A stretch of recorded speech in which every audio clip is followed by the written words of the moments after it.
Hello, humans. Hello, humans. Okay, so we're picking up where we left off. It's 7th of December. And we're going to start off with our looking at karma again, Karman or Karmans. The reason that, okay, so the bug doesn't like humans because we radiate out psychic energy and it interferes with its life process, its mentition, whatever.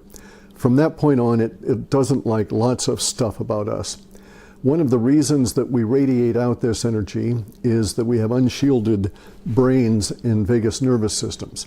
That is to say that our nerves are wrapped in fat, myelin layer, to protect them from radiation, but there's nothing there to prevent them from radiating out energy, and we shift chemical and electrical energy through our nerves constantly. You must understand that bugs don't work the same way. They don't have internal skeletons. They don't have the same kind of electrical activity to make motion out of their limbs, this sort of thing, right? They don't have a nervous structure as we do. And our nervous structure is damaging to their perception of reality, I guess you could say. Part of the way that nervous system is irritating to them has to do with the Karman. The Karman attached to our energy bodies, as I discussed in Leaky Woo 2, and in doing so, the Karman are energy themselves, all right? Are energetic, non-particulate effects in the materium. These are discrete, they're multiplicitous, we get potentially millions of them as you go through life, and it becomes another source of radiation that is annoying to the bug.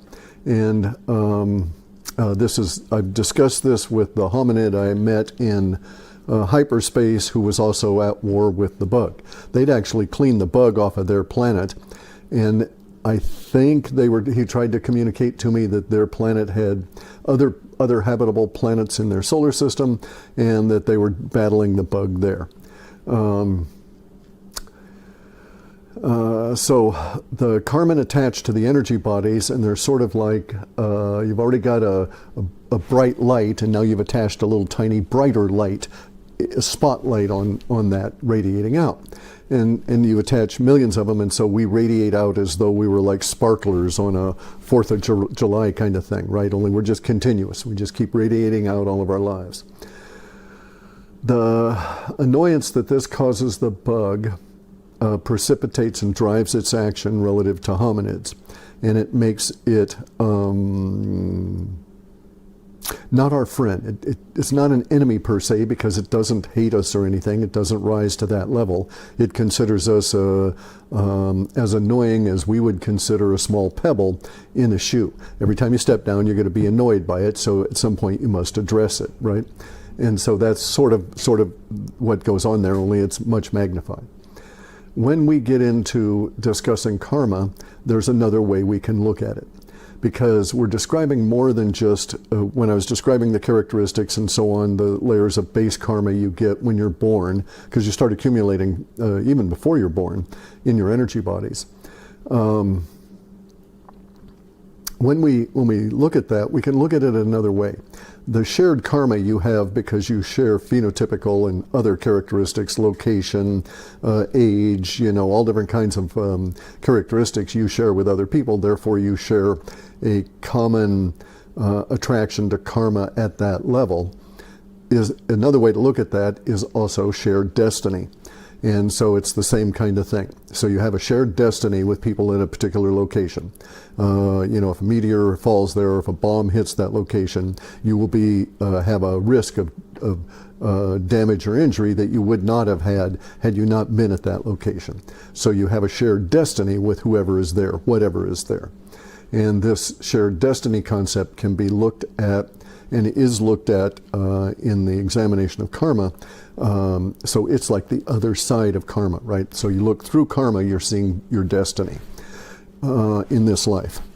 And destiny is actually more appropriately applied to the metempsychoses, where we all end up, which is we all die, and then we all have to deal with what we've done in this life in the metempsychoses.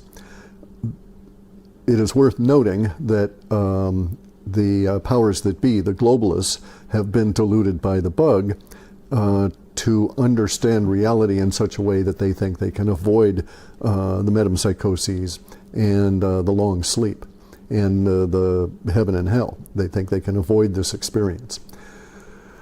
So the shared destiny concept, all right, so we've established that the bugs are irritated by ourselves being energetic.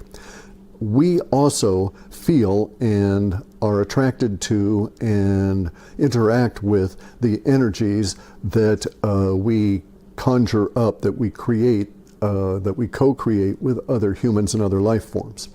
So the fact that your emotions light up when you see a particular person or a particular animal or plant or landscape or whatever, your interaction with any of these things that heightens your emotion is a shared destiny with that. It increases the energy, and thus the bugs are aware of this. All right, the bugs are aware of this. They don't have that reaction with universe, so to them we're aberrant. Now,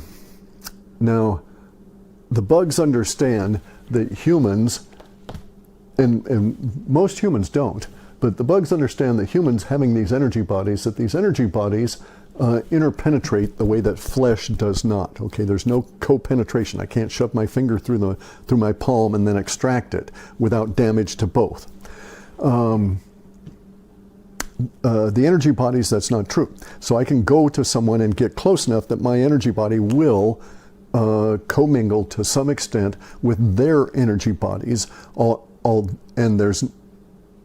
and within some special circumstances within part of their physical body, right? You can put ki into someone, you can do a shiatsu massage or a kiatsu massage and put ki into someone and help them heal. So you can do that kind of thing, right? There's effective energy transfers into the condensate of matter from our energy bodies.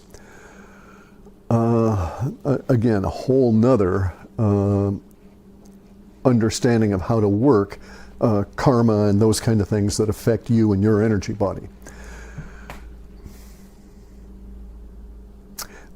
Our energy bodies being so constructed that they will interpenetrate have a tendency to form denser, wherever they meet, points of contraction and radiation that is, once again, annoying to the globalists and the bug. The globalists don't really get annoyed by it. They don't understand what's driving them. But the bug does get annoyed that we have these interpersonal connections, and it raises the energy level for all of us. It also increases the amount of psychic energy we have, and that radiates out even further. Psychic energy goes way up. Your psychic if you go read Thinking and Destiny, your psychic body is, I think, 1 in from the very far out edge. Okay, so it radiates out the furthest. And there's sort of a reason for this. If we were to imagine the future approaching humans this way, coming in like this, the future coming in this way, the energy bodies will have impact with that future before the physical bodies, and they will start interacting with it as they encounter various things that are out there in the future that have been determined that we must go through.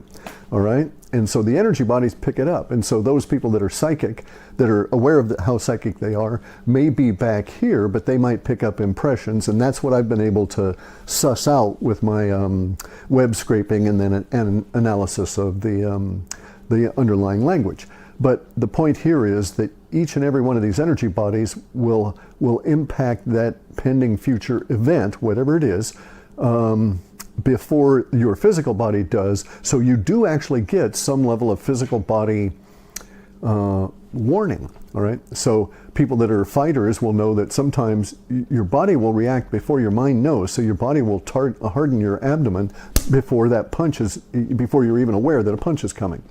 And so your body will react. There are these mechanisms that have this sensitivity to what's going on relative to your energy bodies coming on in. This is true at an individual level, and it is less true at a shared level. So you have very much more understanding of what's going on in this layer of your energy body than in any of the other outer layers, because you share so many of these common destiny values, these common destiny interactions. So destiny is different from karma in terms of it is not, as the West thinks of it, as consequences as a result of directly as a result of an action. You can have a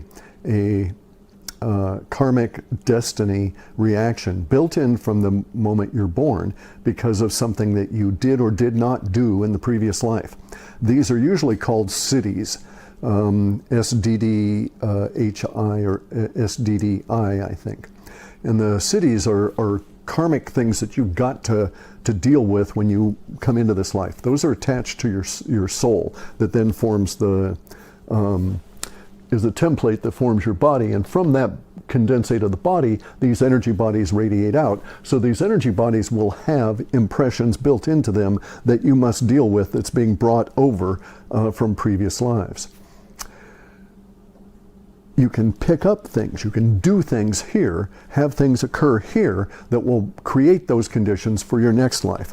So if you're, this is a stupid example, but if you're like in The Princess Bride and you've got true love and then you get wiped out by, rampaging rhinos before you're able to actuate that or activate it or whatever within yourself, then you may carry over this quest for true love in the next life. Right, that kind of thing, right?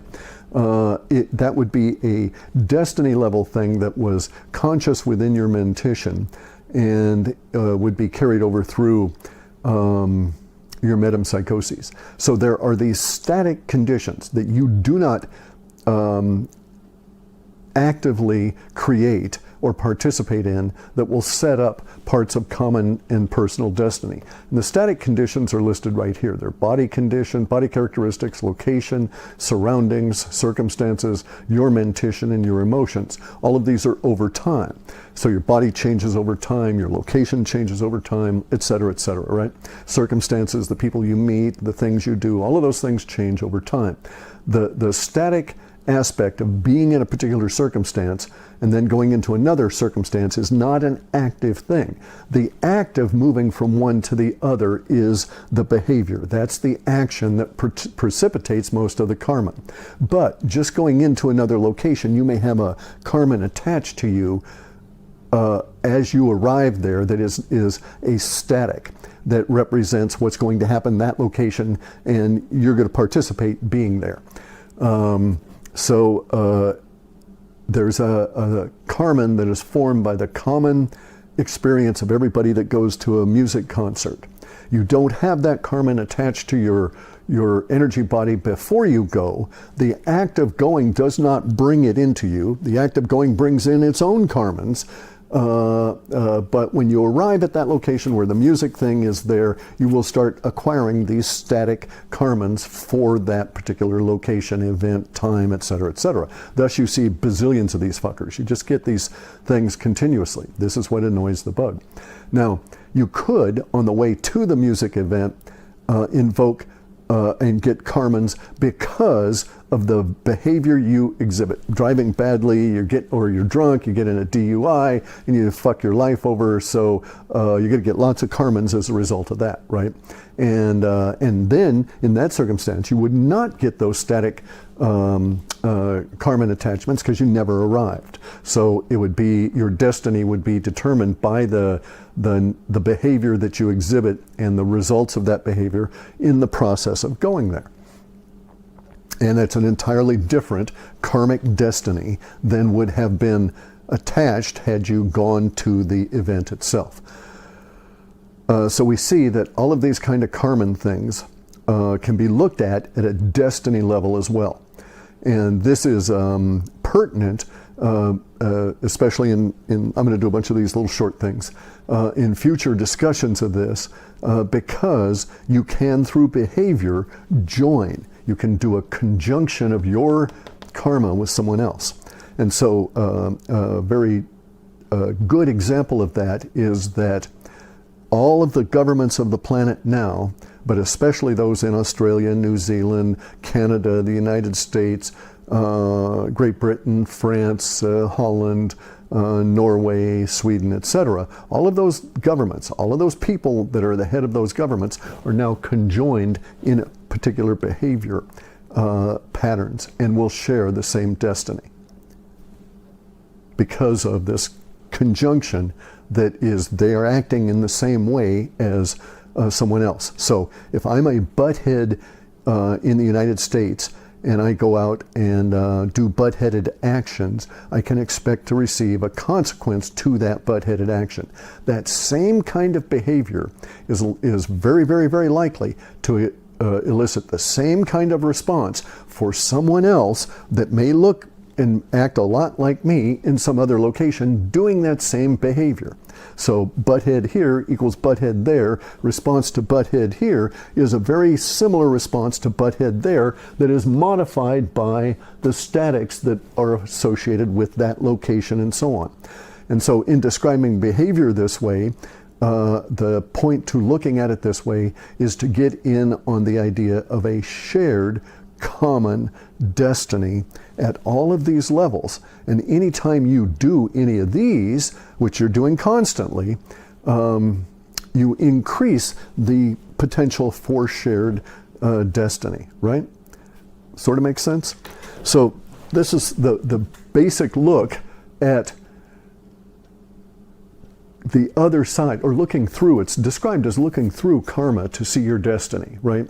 As though karma were a pair of glasses that it attaches to you when you go into a particular, like 3D glasses in a movie theater. And you look through them to see your destiny as it evolves ahead of you coming on in.